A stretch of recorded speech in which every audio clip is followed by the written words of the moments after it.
มาพาไปขี่รถไฟฟ้าครับพี่น้องมื้อนี้บ่าวน้อยจะพาไปเล่นเด้อบ่จักทางไปเนี่ยคนบ่เคยไปเนาะลองเบิ่งไปใช่นะบ้านเฮามีบ่นี่ส่องนนซี่นี่เดี๋ยวอันนี้มันคนละสายเด้เป็นบอกสายสีเขียวสายสีน้ำเงินสิมันต้องเบิ่งว่าเฮาสิไปสายใดหั่นน่ะโอ้ผมบ่เคยขึ้นเนาะกดนี่แล้วก็หยอดเงินเขานี้แบบนี้บ่แม่นหยอดเข้าไปเลยหยอดตรงนี้โอ้ทันหยอดเงินกระสันหยอดเงินกระสันมานี่เอ้ามันออกเข้าแหวงเงินเปียกบ่เงินเปียกมันโอ้ได้อยู่ให้ใช้เงินเอาพี่อ๋อนี่ออกอยู่นี่พร้อมเงินในกล่องอีกอ๋อแบบนี้เนาะข้อยก็บ่เคยเห็นเนาะบ้านเฮาบ่มีเนาะโอ้ผมบ้านเฮาบ่มีได้แบบนี้บ่มีบ้านเฮาแล้วบ้านเขาโอ้นี่ทางเขาแม่นบ่นี่เดี๋ยวบ่ได้ซะบัดนี้อ๋อแปะจังซี่แปะโอ้แบบนี้โอเคบ่เคยไปเนาะอ๋อเบิ่งพี่น้องพวกบันไดไฟฟ้าบ่นี่โอ้บันไดไฟฟ้าเนาะอยู่บ้านเฮาบ่มีแล้วแบบนี้เนาะบ่มีเนาะรถคำว่ารถไฟฟ้าความเร็วสูงบ้านเฮามีแบบนี้บ่อ๋อก็บ่เคยเห็นเนาะบ่มีนะบ่มีบ่มีแต่ของจีนมีของจีนโอ้แม่นแล้วจ้ะโอ้บางเนี่ยพี่น้องรถไฟฟ้าโอ้ไปแล้วตัวนี้เนาะแบบนี้เนาะมื้อนี้แล้วเขาได้นั่งเนาะนั่งบ่เป็นนะเบาน้อยแล้วพาไปมื้อนี้เบิ่งเขาต่อแถวเป็นระเบียบเลยนะเบิ่งเนี่ยคนไทยเขาเจ้าต่อแถวเป็นระเบียบเรียบร้อยเด้อรถทุกชาติเนาะบ้านเฮานี่มีแต่ย้อมหัวกันแล่นขึ้นแล้วได้ญาติกันขึ้นปานว่าอีหยังอยู่ในรถนี่ถ่ายบ่ได้ปิดก่อนขอปิดก่อนอ๋อขอปิดก่อนเด้อสะถ่ายบ่ได้เนาะปิดระเบียบบ้านเพิ่นเนาะโอเคเด้อมาฮอดเด้อนี่จักโคนาเพิ่นสิพาไปใช้มื้อนี้คนบ่จักทางเนาะใช้ตึกสูงตึกหยังมันใหญ่กว่าดอกพี่น้องเอ้ยมาเบิ่งนี่โคนาเพิ่นพาข่อยมาเบิ่งหยังเด้อบาดนี่นี่เขาสิว่าตึกแฝดแต่บ่แม่นเด้ฮะเขาสิว่าตึกแฝดแต่มันบ่แม่นตึกแฝดเด้ตึกจังซั่นนี่ตึกธรรมดานี่แหละตึกธนาคารเนาะผู้ใดเป็นคนลาวของเมืองเด้อบ่เคยเห็นในประเทศไทยนี่ตกซ้ำภูเขาบ้านเฮาซื่อๆพี่น้องเอ้ยจักคอนโดนี่ฮะคอนโดบ่นี่แม่นตกให้เป็นใหญ่นะทุกคนผู้เฒ่าบ้านเฮาเอิ้นยุโรปเด้ผู้เฒ่าบ้านเฮาเอิ้นยุโรปแม่นพวกคนอยู่ในหูอยู่ในถ้ำโอ้พวกอยู่ในถ้ำในหูนี่เอิ้นยุโรปเพิ่นบ่เชื่อแล้วก็เจ้าถ่ายลงจังซี่เพิ่นบ่เชื่อได้ว่าจะถ่ายอยู่เมืองไทยบ่เพิ่นว่าไปถ่ายยุโรปมาตัดต่อมาได้นี่เพิ่นว่าข่อยก็บ่นึกได้ว่าประเทศไทยสิมีแบบนี้ทุกคนข่อยก็บ่เคยเห็นเนาะแม่นเบิ่งรถรางรถไฟฟ้าเพิ่นนี่รางรถไฟเด้นี่บ่แม่นรางรถไฟบ่แม่นอันนี้บ่ที่เฮานั่งมาเมื่อกี้นี่แม่นคือรถไฟนี่เพิ่นสร้างมาแต่ยุโรปนี่แต่ของดีๆประเทศไทยเนาะตกทุกคนเด้ยเบิ่งมันได้สิหันกล้องให้เบิ่งได้สิว่าถ่ายตะหนาเบิ่งถ่ายหันกล้องให้เขาเบิ่งนะเดี๋ยวขอติดไมค์นะแอคชั่นตกทุกคนมึงเนี่ยฮะโอ้มันใหญ่มาสูงแท้เนาะผู้ข้าวโพดกระเลอเด้อนี่เด้อว่ามันตึกแฝดแม่นบ่คอยว่าตึกแฝดตึกยังได้นี่บ่แม่นเด้ตึกแฝดบ่แม่นบ่จริงๆมันก็เป็นแฝดอยู่ตึกนี่เนาะเป็นแฝดอยู่แต่ว่าเพิ่นบ่ได้ตึกแฝดมันใหญ่แท้เนาะพี่น้องเบิ่งผู้เกิดมาบ่เคยพบเคยเห็นเนาะเดี๋ยวถ้าเบิ่งรถไฟมาตอนรถไฟมาแฮงงามเดี๋ยวรถไฟสิวิ่งมานี่บ่นี่รถไฟนี่แม่นนี่แล้วนี่แล่นมานี่เลยตกรถไฟเลยโอ้รางรถไฟเนาะทุกคนเนาะบ้านเขาก็สร้างเห็ดเนาะยกจากพื้นดินขึ้นมาบักชุงๆมันผู้แม่นเพราะว่าทั้งลมให้รถแล่นเด้ทั้งเทิงให้รถไฟฟ้าแม่นเนาะเขาเฮ็ดคักเนาะข้างล่างก็รถแล่นแดดก็บ่ถึกซ้ำฝนตกลงมาก็บ่ถึกอีกแล้วเขาเฮ็ดในบ้านเขานะตอนแรกก็ยังว่าอยู่เนาะ งามเบิ่งตึกนี่ป้าต้องซึ่งเป็นเดี๋ยวนี้เนาะให้คอยขึ้นนี่คอยบ่กล้าได้บ่กล้าอยู่ได้เป็นย่านได้ ห้องหนึง50ล้าน60ล้านพุ่นบ่มีปัญญาคืนเนาะเขา 60ล้านกีบแล้ว60ล้านบาท 60ล้านบาทเด้ ป้าเป็นเงินบ้านเฮาสิจักตื้อทุกคน โอ้ เนาะเป็นเงินประเทศลาวนี่หลายตื้อแล้วตึกใหญ่ๆไปนี่ แม่นเห็นบ่ตึกแฝดบ้านเขานี่ก็เอิ้นตึกแฝดก็ได้แต่ว่าบ้านเขาบ่เอิ้นตึกแฝดนั่นน่ะ มีหยังอันนี้ต้นไม้ใช่มันเกิดอยู่ในตึกอันนี่ฮะ เขาปลูกเด้เขาดูหลัก ป้าทุกคนต้นไม้อยู่ในตึกก็มีบ้านนี่บ้านเฮาบ่มีนี่เด้อผู้ ก็ได้นี่ผู้คนคัก เขาเอิ้นว่าบ่เน้นตัดเน้นปลูก เน้นปลูกเนาะประเทศไทยเพิ่นเน้นปลูกเด้อทุกคนเด้อ บ่เน้นตัดใน ฮะ เมืองไทย บ้านเฮานี่เขาว่าต้นไม้หลายขอยอยากไปจุดเจ้าไปเห็นเด้บ่มีแหละทุกน้องเอ้ยเพิ่นก็อยู่ไทยนี่เขาเจ้าก็ปลูก ยังมีต้นไม้เนาะ เออ ตามถนนหนทางมีเบิดต้นไม้ นี่หมดได้ขอยย่างตามข้างทางน่ะค่อยมักแห้งได้แบบว่ามันแบบว่ามัน ก้มดีเนาะ ห่มดีแหละมันก็งามเนาะ ตัดเป็นผิดกฎหมายได้เมืองไทยนี่ โอ้พี่กฎหมายได้อีก แม่นตัดต้นไม้ตามทางนี่ผิดกฎหมายได้ เพิ่ม แม่นว่าสิ เขาเรียกว่า ตัดสุ่ม4 ปลูกให้ สุ่ม5ได้ ได้ เลย เพิ่มออกซิเจนบ่แม่นแล้วเนาะ แม่นเพิ่มแบบว่าไม่ให้ลมเย็นดีนะ แม่ทุกคนนี่เฮ็ดสะพานลอยเชื่อมต่อเขารถไฟแล้วก็เชื่อมต่อเช็ดตึกผู้ ใจคอนโด แต่คอนโดบ่คอนโดเนาะ คอนโดห้องละ60 ล้าน ของหา60ล้านกระโพดเนาะ เห็นบ่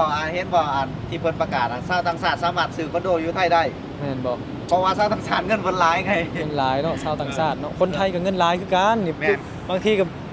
ของคนไทยนำแล้วนี่เต็มอยู่มีแต่ของคนไทยเลยเนาะ ของคนไทยสร้างนี่แหละเป็นสร้างให้ขายให้ชาวต่างชาติซื้อแน่ โอ้ คนไทย โหขิดเขาเจ้าขนาดเนาะเบิ่งเด้อทุกคนเด้อผมเบิ่งเด้อตรงนี้ค่ะรถไฟฟ้า ตึก เนาะ บ้านเพิ่นนี่บ่ได้แอมปูนแอมซีเมนต์ได้แอมกระจก แอมกระจก แม่นเบิ่งเอาติ มีแต่กระจกเนาะ แต่กระจกบ้านเพิ่น ตัว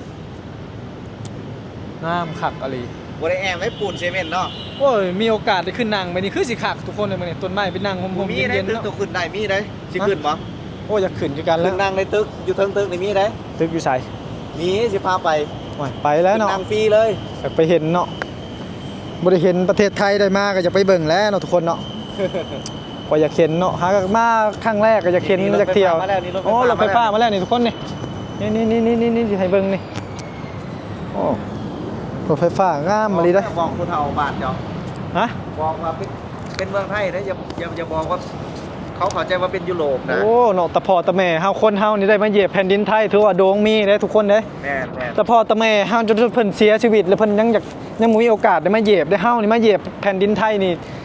บุญโชคลาภเฮามีได้เพื่อสิได้มาเห็นมาฮู้แบบนี้เนาะบ่แม่นของง่ายเด้ทุกคนเด้เบิ่งเนี่ยรถไฟน่ะ แต่ทายพวกรถไฟเลยวันนี้ โอ้นี่งามมาห่มพี่แดดก็แดดฮ้อนหลายได้อบาดนี้ฮ้อนก็ฮ้อนเลยแล้วมาเห็นตึกใหญ่แล้วบัดนี้พวก พาลมล่ามา โซตึกแห้งเนาะ รถไฟ โอ้รถไฟดิเบิ่งเอาเด้อทุกคนพวก รถไฟชนกันบ้านเรา ฮะไม่แล้วมาแล่นโซนกันไหมล่ะบ่ชนแล้ววะเดี๋ยวโอ้มันมีรังช่องล่างนี่ แม่ไปลามไปกับลังครับ ทั้งหัวทั้งหน้าก็คือกันอีกเด้งาม คุณคนกันแล้ว สวนกันรถไฟสวนกันเลยทุกคนตัว วาวพอดเพิ่นมาเบิ่งรถไฟพี่น้องเราเบิ่งตึกสูงๆเราบ่เคยเห็นมันว่าอยากเบิ่ง อยากเบิ่งตึกบ่เคยเห็นบ่าวน้อยเพิ่นพามาเบิ่งได้มื้อนี้ อันนี้ยังบ่สูงปานใดนี่ไปเบิ่ง บ่มีสูงกันอีก แม้อันดับหนึ่งของเมืองไทยเลยนี่ อยู่ไสอันดับ1ของเมืองไทย โบกว้รถไฟโบกไว้ รถไฟมาเลยรถไฟโบกอีก โบกไว้ ทุกคนผูกเบิ่งงามปัดยาวแท้นี่ขึ้นที่เป็น100 คนรถไฟเนาะ ยาวคักขนาด ยาวขับกะหรี่วะนี่เด้อรถไฟฟ้าประเทศไทยเด้อพ่อแม่พี่น้องเอ้ยนี่มาเบิ่งมาฮู้มาเห็นน้ำกันได้มื้อนี้พามาเบิ่งอะไรมื้อนี้น่ะข่อยก็บ่เคยเห็นไงฮะก็เห็นมื้อนี้ล่ะบ่าวน้อยเพิ่นพามาเบิ่งนี่ โอ้ยนี่เนาะ เดี๋ยวสิพาไปเบิ่งตึกสูงกูดีอีก เดี๋ยวพาไปเบิ่งตึกสูงไปมื้อนี้ไปเลยได้มื้อนี้ ไปมือเลย อยากเห็นเนาะ สูงอันดับหนึ่งของเมืองไทยเลยเนาะ ไปเบิ่งตึกระดับ1ของเมืองขึ้นได้บ่ ขึ้นได้ ขึ้นได้อีก ไปแล้วซะเนาะ แต่ว่าเสียเงินได้ เสียเงินจักบาท โอ้เป็นพันเลยนะ เสียเงินเป็นพันผม มือหน้าจังคืน มื้อหน้าจังคืนได้ใส่ไปเลย ไปเบิ่ง ไปเบิ่งก่อนไปเบิ่งร้านเหล้าก่อนเนาะ แมนไปเบิ่งตลาดเหล้าก่อน แม่น นี่นะ ไปเบิ่ง เขาซ่อนตัวตึกแฝดคนนี้นะไม่ใช่ตึกเบิร์นตึกแฝดเขาว่า โอ้ทุกคน ต้นหมอกต้นไม้ก็มีเนาะ นี่เนาะพระเจ้าแบบว่ามานั่งพักผ่อนเนาะมันต้นไม้โอ้งามเลยเขาเจ้าสร้างแบบอลังการขนาด พอหน่อยนี่มายามใดก็อึ้งยังแบบอึ้งกับกระจกที่เขามาสั่งตึก เบิ่งเด้เขาบ่ได้ใช้ปูนนี่เด้ทุกคนเอ้ย โอ้แล้ว กระจกเริ่มเงายิบถามมาแบบมันเปิ้นเขาเชื่อจังได๋ซะบัดนี้ จังหวะเขาอุ้ยมันบ่นั่นง่ายๆหรอก บ่เปิ้นดอกเนาะ แข็งแรงคือหยังนี่ เพราะถ้าแบบว่ามันติดมันเลอะมันหยังเขาเจ้าเชื่อจังได๋ซะบัด อ๋อประจังคนเซ็นเด้ มีคนเช็ดอีก มีคนสไลด์ลงมาเซ็นเลย ว่ายมันก็ขึ้นได้ซะบ่นี่ ได้ ขึ้นได้อีก มาได้ดาดฟ้า ตกผู้ไรเขาสะบัดเก่งแท้โคตรเช็ดจากดาดฟ้าเพิ่นว่าขนาด มาเซ็นยังดีอยู่แล้วจากคนเซ็นโอ้ราคาบ่แม่นน้อยๆราคาเป็นหมื่น20,000 ราคาเป็นหมื่นโอ้จ้างคอยช่องชะหมื่นเขาก็บ่กล้าได้ นะภูเขาบ้านเฮาเนี่ยข่อยยังบ่เห็นได้ เห็นแต่ตึกสูงได้ภูเขาอยู่บ้านนี่ยังบ่เคยเห็นค่อยเห็นไกลๆอยู่แต่ว่าตึกนี่โอ้ยขึ้นไปนี่ยันฉลบกลางอากาศนี่มันสูงโพดบ่กล้าขึ้นได้แบบนี้ โอ้นี่เขาเฮ็ดไปนี่เนาะข้างบนยันมีต้นไม้อีกบ่จักนี่ มี ตกแต่งเนาะ ต้นไม้นี่มองมานี่แล้วมีต้นไม้ อ๋อเขาตกแต่งงามเลยทุกคนเอ้ยคอนโดนี่แหละนี่เนาะป้าตกมาจากห้องเด้นี่โอ้ ครับถามว่าเจ้าของนี่เดายากอยู่นับสั้นนี่ให้ได้กันเบิ่งนับเบิ่งได้เลยทั้งสั้น โอ้ยนับบ่ได้เลยพระนั่งนับนี่จนช่องวันก็บ่ครบเจ้าแบบนี้ เขาบอกว่าถ้านับถึงนี่เขาสิให้เงินถ้านับผิดนี่เสียเงินให้เขา โอ้บ่ว่ากล้าได้แบบนี้ หลายชั้นโพดเป็นร้อยเป็นพันบ่ไหว้ เฉพาะคอนโดซื่อๆเนาะเฉพาะแบบห้องพัก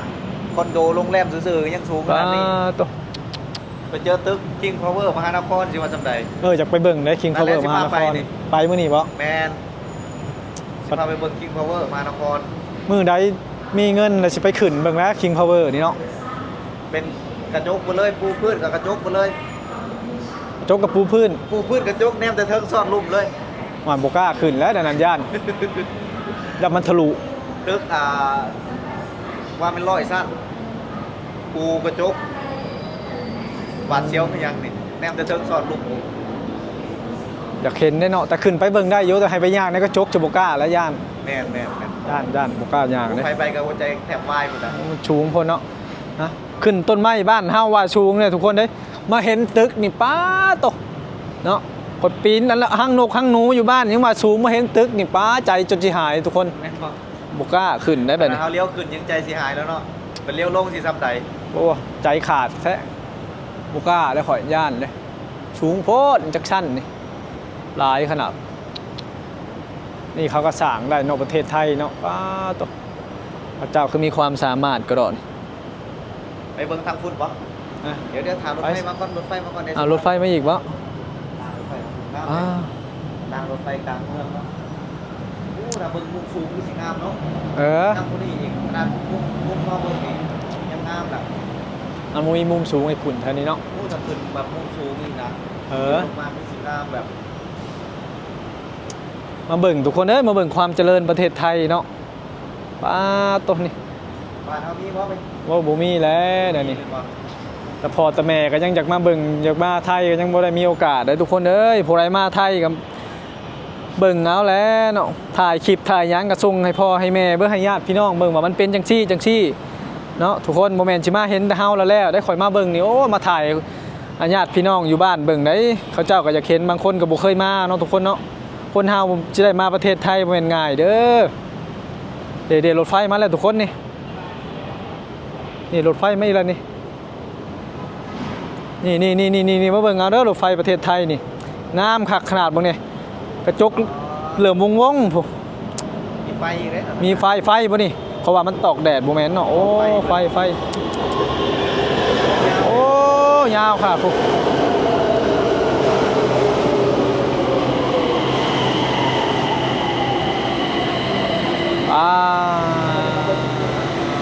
จอดแบบนี้นี่เบิ่งคนต่อแถวขึ้นทุกคนนี่โอ้คนไทยเขาเจ้ามีระเบียบวินัยดีได้พวกโมเมนต์ว่าชิญาติกันบึมบั่มคือบ้านเฮาโมเมนต์ได้ทุกคนได้เขาต่อแถวกันให้คนเขาจะยืนแล้วก็มีจงท่องวางไงแบบปล่อยท่องวางไอ้คนโมเมนต์ยังวะ ให้คนลงก่อนยังขึ้น คนลงก่อนยังขึ้นทุกคนนี่เห็นบอกเขาเจ้า ก็ต้องต่อแถวนะ ข้าวชำนาญก็จะต่อแถวได้นี่นะมีรปภดูแลความเรียบร้อยอีกได้พระเจ้าหาม ยังไงเราคันว่าผมมีคนเป็นรปภ นี่จะบัดที่นั่งจะบัดเริ่มมุงงามๆเป็นตัวอย่างนั่งแล้วนี่แบบนี้มันก็เป็นตะมีแห้งแล้วเนาะ นั่งเมื่อยก็นั่งเลิกได้เลยแล้ว โมเมนต์ไปยืนตากแดดบ่ได้ได้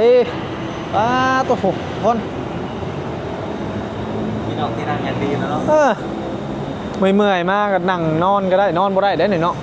จังหวะ บ่ได้แล้วไม่กับทุกคนมันแล่นไปแล่นมาบนรถไฟนี่คนหลายเนาะเขาแล่นหลับลูกค้าอยู่วัดมือ ไปเบิ่งพวกนั้นปะ ฮะ เหมือนกับงานเลยนี่ไปเบิ่งพวกนี้ปะ ไป เดินได้มาแล้วไปมันสุด ได้มาไปมันชุดแล้วเนาะอยากเห็นนะทุกคนเลยมื้อนี้ได้มาเห็นนี่งามแห้งเนาะประเทศไทยนี่ป้าทุกคน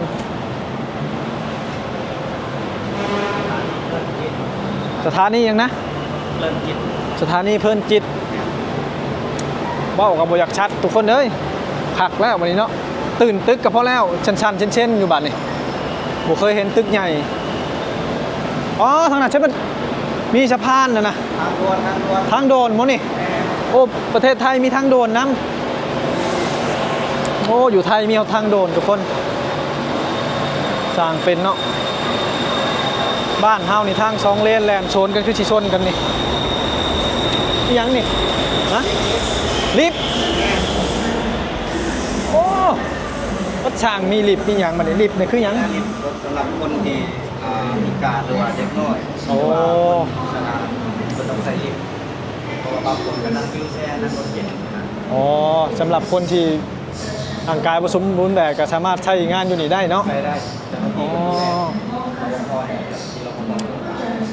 กหากว่ามีคนชราหรือว่าผู้พิการคนการจะว่ามาให้เจ้าหน้าที่ไปรับ อันนี้ได้ใช่เขามีเขาแบบว่าจัดอย่างดีทุกคนนี่ถ้าแบบเกิดยังนี่ ตู้ดับเพลิง ตู้ดับเพลิงคือแบบไฟใหม่ไฟยังนี่บ่ แมนเวลาเกิดเหตุ เวลาเกิดเหตุนะครับอยู่นี่ มันจะมีสายน้ำอยู่ทาง มี ใน สายน้ำอีก สายน้ำอันนี้ทางดับเพลิง อันนี้ทางดับเพลิง นี่แหละ ครับ ที่มอโตการเห็นงานอยู่ไทยมอหนึ่งว่ามอบ่เคยเห็นตู้ดับเพลิงหมดจริงๆมีแต่ว่ามออาจจะบ่ฮู้นะ ข่อยกับบุเคยเห็นข่อยหาก็เห็นข่อยนะ ตอนแรกคิดว่ายังตอนแรกคิดว่ายังเห็นแรกเลย คิดว่าทั้งระเบิดได้มันเป็นจังซี่ ระเบิด เนาะทุกคน บ่เคยมีเนาะ เห็นแต่ระเบิดบ้านเฮาแล้วแบบ บ้านเฮาถามว่ามีบ่มีแต่ว่าบ่มีแต่ว่า บ่มี เนาะบ้านเฮาบ่มี จากแรกในเมืองข่อยบ่เคยเห็นเนาะแต่ว่าเฮาอยู่บ้านนอกบ่เคยเห็น แม่น เนี่ยทุกคนเนี่ยป้าทุกคนมึงเนี่ยตึกช่างประชุมก็ได้นะพวกนี่คนมากนอกประเทศไทยเนี่ยถ้ามีพื้นที่ว่างเนี่ยเขาเจ้าชิปลูกต้นต้นไม้ทุกคนนี่เด้อใหญ่เบิ่งเด้อนี่เขาเจ้าชิปลูกต้นไม้ยังเขียวๆงามๆเนาะตึกเนี่ยเขาสูงใหญ่แค่นะ เพราะว่าต้นไม้นี่คือ แหมนี่ลง เครื่องระบายอากาศชนิดหนึ่งเลยนะ แหมแล้วลงอย่างข้างล่างนี่เย็นขนาดนั้นเลยเนาะ แม่นเย็น เบิ่งได้ทางบ้านเขานะทุกคนนะให้คอยขับรถขึ้นไปนี่ฮะขับเบิดมือบ่จักทางลงแล้วแบบนี้ตายแล้วแบบนี้ นั่นแหละคือสาเหตุที่เมืองไทยเขาบังคับให้มีใบขับขี่ เนาะเพราะ ว่าถนนตามท้องถนนนี่จะมีสัญลักษณ์บอกเป็นป้ายบอกถ้าเราเนี่ยเราผมมีใบขับขี่เขาไม่รู้ก็เลยเป็นสอง แม่แล้ว กฎหมายไทยบังคับให้มีใบขับขี่เพราะว่าเวลาขับรถจะได้รู้ว่าถนนเล่นไปทางไหนเขาจะสอนเด็ก